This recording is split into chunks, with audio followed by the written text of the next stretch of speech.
Today's bento is really cute. I almost feel bad eating it.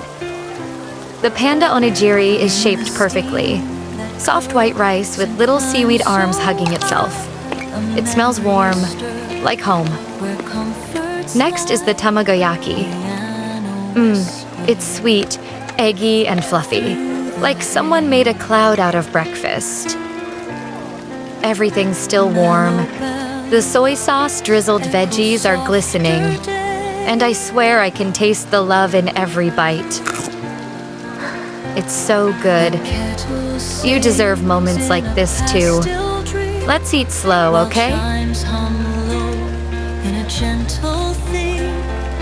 Cafe chat drifts light and small, like a secret song that soothes us all.